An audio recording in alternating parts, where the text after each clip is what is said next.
Hey guys, it's Dave Toku here, and I wanted to talk about Ultraman Ruebe. So let's get started. So in today's episode of Ultraman Ruebe, we get the first appearance of Ultraman Ruebe. So this is its true form. So the title of the season is called Ultraman Ruebe, but how it's spelled is Ultraman R/B, which is in reference to both Rosso and Blue being the main characters or the main Ultraman. So it's read as Ruebe. It doesn't mean that this Ultraman right now is the main Ultraman. It just means that this is their powered up form and this is their true form.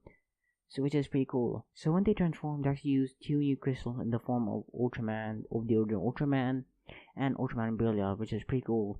And I like when the original Ultraman appears and when it's the light element, and that it shines a really bright light and just shows its symbol, which looks so cool and really just which symbolizes light itself, which is pretty cool.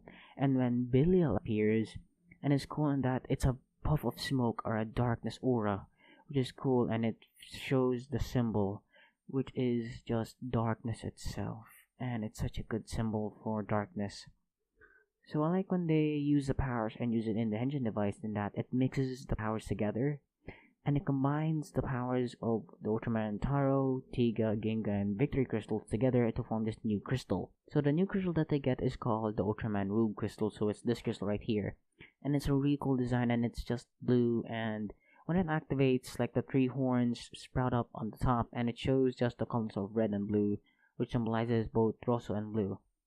So when they use it, like I like when they stand together, like both Izumi and Katsumi, with all six of their Ultraman like powers. And it's such a cool scene, and it just bursts into energy and reveals the symbol for this transformation, which is awesome. And when it does the rise and shows the Ultraman itself, it's so cool of a design, and the colors that they use, which being silver and gold, really blend in with the blacks of the suit, which is awesome. And like the chest piece kind of reminds me of Orb, but just subtle enough, and it's such a cool design, and it gives me that royal knight feel and a royal like paladin feel. That's what I'm getting from this transformation.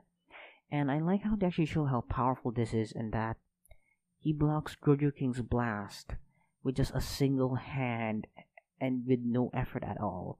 And even they got a new crystal with the next generation like crystal, and it's called a next generation shield, but it doesn't work like a traditional shield, like it covers the Ruebe like Ultraman, but it just shoots a beam straight forward, and it just blocks the cannon fire of Gojo King and just hits him straight in the cannon barrel which he fires it from, which is cool. And they get a new weapon called the Ruebe Korean, I think, and it has two modes, one being Rosso mode and Blue mode.